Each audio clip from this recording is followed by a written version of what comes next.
Ici Radio Taïwan International. Tout de suite, Meg Wang vous propose l'émission Retour à la source.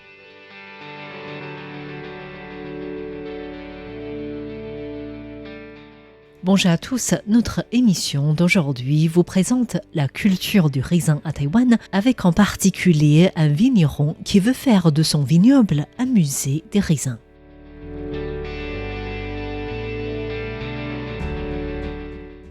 Le fruit, le vin, les fruits secs ou l'huile, le raisin est un fruit à multiples valeurs. Il existe plus de 5000 variétés de raisins dans le monde et en raison de la prospérité de l'industrie viticole, la plupart des producteurs du raisin dans le monde plantent davantage de raisins de cubes. Or, la situation à Taïwan est tout à fait inverse. Selon Li Guotan, professeur en horticulture de l'Université nationale de Taïwan, il existe plus de 200 variétés de raisins à Taïwan, dont environ 90% sont des raisins de table. Selon Li Guotan, les Taïwanais ne cultivent pas particulièrement des raisins pour faire des raisins secs, puisque seuls des cépages sans pépins avec une forte teneur en sucre sont appropriés pour faire des raisins secs. Ainsi, dans la plupart des pays, des raisins cultivés pour fabriquer du fruit sec sont du cépage Thompson. Les principales variétés de raisins cultivés à Taïwan ne sont pas vraiment appropriées pour fabriquer du raisin sec. En ce qui concerne l'huile de raisin, Jin Huiming, superviseur de la Fédération nationale des associations de nutritionnistes, a expliqué que de nombreuses graines de légumes ont une teneur élevée en huile, comme les pépins de raisin qui sont généralement pressés pour fabriquer de l'huile. Lin Ya-en, présidente de l'Association taïwanaise pour la promotion de l'éducation à la santé, a ajouté que la matière première de l'huile de raisin vient souvent des raisins de cuve. Ce type d'huile est souvent un produit supplémentaire des vignobles. Étant donné que Taïwan produit peu de vin, la proportion de raisins de cuve est également plus faible pour produire de l'huile par la suite. À Taïwan, les cépages les plus communs peuvent être divisés en espèces européennes Vitis vinifera et en espèces américaines Vitis labrusca. Les espèces européennes ont généralement une texture plus ferme, plus difficile à peler, mais riche en saveur et qui résiste mieux au transport sur de longues distances. Quant aux raisins d'espèces américaines, la peau s'enlève plus facilement du fruit. C'est un point important à souligner puisque les Taïwanais n'aiment pas vraiment manger la peau du raisin. Le goût est plus doux et tendre et la résistance aux maladies et aux insectes nuisibles est également meilleure. Ce que les Taïwanais cultivent en priorité, c'est un cépage hybride, la variété Kyoho, qui est proche du Concorde obtenu par hybridation entre les variétés Ishiharawas et Centennial. Et tout comme le Concorde, la peau de Kyoho s'enlève facilement du fruit. Les grappes de cette variété sont de couleur pourpre, presque noire, avec de grands pépins. Li Guotan, professeur en horticulture de l'Université nationale de Taïwan, a précisé que les raisins Kyoho ont une texture douce, sucrée et riche en arômes. C'est une variété qui s'adapte relativement bien au climat taïwanais et qui est appréciée des vignobles et des consommateurs.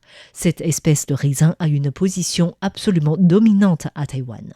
Li Guotan précise que les raisins Kyoho sont également cultivés dans d'autres pays, surtout au Japon, mais étant donné que ce raisin ne résiste pas au transport sur de longues distances, le Kyoho produit au Japon ne peut pas remplacer ce produit à Taïwan. Ye Wenbing, chercheur associé à la station de recherche agricole de Taichung, explique que les raisins Kyoho pourraient être introduits à Taïwan dans un premier temps depuis le Japon dans les années 60. Cette variété de raisin a d'abord été plantée à petite échelle à Taichung, dans le centre de Taïwan, avant de s'étendre au comté de Changhua, également dans cette même région, et d'autres comtés et villes taïwanaises. De nos jours, 99% de terrains réservés à la culture de raisins de table à Taïwan sont des raisins Kyoho. Ye Wenbing a également précisé que sa station a développé la variété de raisins Taichung numéro 6 depuis l'année dernière. Numéro 6 est également connu sous le nom de princesse Luona. Cette variété de raisin ressemble à de la papaye en apparence et a une texture plus croustillante et un goût mielé. Ye Wenbing estime que cette variété de raisin pourrait devenir une des favorites des Taïwanais à l'avenir. Concernant les raisins de cuve, selon Ye Wenbing, chercheur associé à la station de recherche agricole de Taichung, Taïwan a introduit la variété Black Queen, la reine noire, et la variété Golden Muscat vers 1952, qui servent de cépage de base pour produire respectivement du vin rouge et du vin blanc.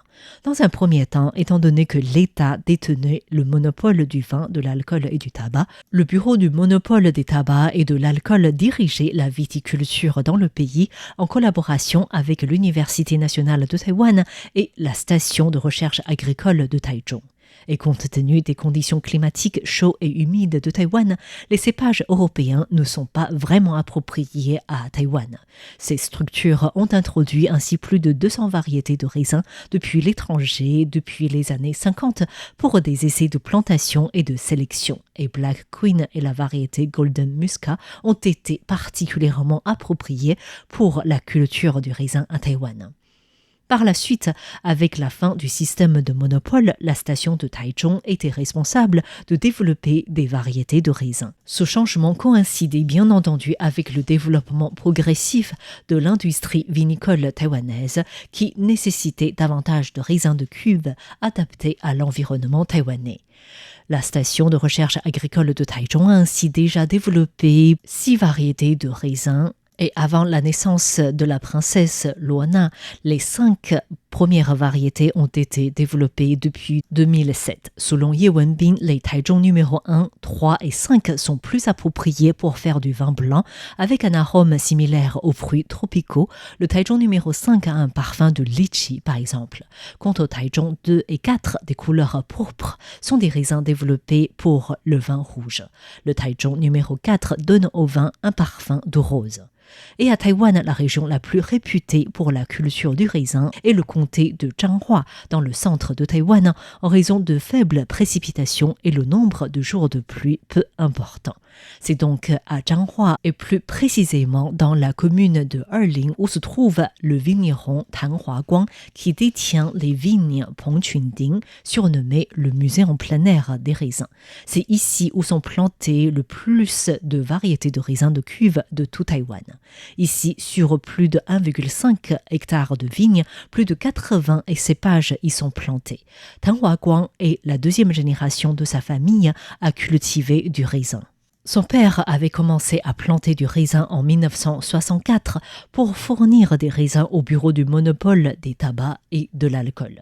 Mais en 1987, Taïwan a plutôt ouvert son marché de l'alcool et de tabac aux produits importés, ce qui a entraîné une chute de revenus du bureau de monopole. Cette chute a affecté ses achats du raisin taïwanais. Et en 1997, date à laquelle la plupart des contrats de garantie de prix entre le gouvernement et les viticulteurs sous contrat ont expiré. Le bureau du monopole a ainsi arrêté d'acheter des raisins taïwanais. Tan Huaguang se souvient qu'à l'époque, le gouvernement proposait même des subventions pour que les viticulteurs coupent leurs vignes. Résultat est qu'en 2022, par exemple, les raisins de cuve étaient cultivés uniquement sur 100 hectares, soit moins de 3% de sa période d'apogée. Mais jamais la famille Tan n'a réellement entièrement abandonné ses vignes. Ainsi, dès 2002, lorsque le gouvernement a autorisé le secteur privé à fabriquer du vin, sa famille faisait partie des premiers vignobles à obtenir l'autorisation de l'État pour produire du vin. Tan Huaguang était par la suite parti au Canada pour apprendre la fabrication du vin de glace, bien à la mode à Taïwan pendant un certain temps. Et aujourd'hui, sur son vignoble d'1,5 hectare, Tan Huaguang, qui a un amour particulier pour le vin blanc, n'a pas voulu se concentrer sur un seul cépage. Il a ainsi choisi de planter plusieurs cépages dans une petite zone, d'où son nom du musée en plein air des raisins. Ainsi, dans son vignoble de Pengqunding, il y a le Cabernet Sauvignon, le Chardonnay, le Riesling ou encore Muscat du Japon, ainsi que d'autres variétés bien connues ou peu connues à Taïwan. Il a également développé ses propres variétés de raisins. Son vignoble travaille également avec la station de recherche agricole de Taichung afin de cultiver les différentes variétés à leur étape de recherche. Au fil du temps, le vignoble Pengchungding a décroché le champion du vin blanc lors d'une compétition organisée par la coopérative agricole de sa région en 2013, puis en 2016. Et en 2021, son vin blanc commence à être exporté au Japon. Un début pour une grande aventure du vin plutôt rare à Taïwan.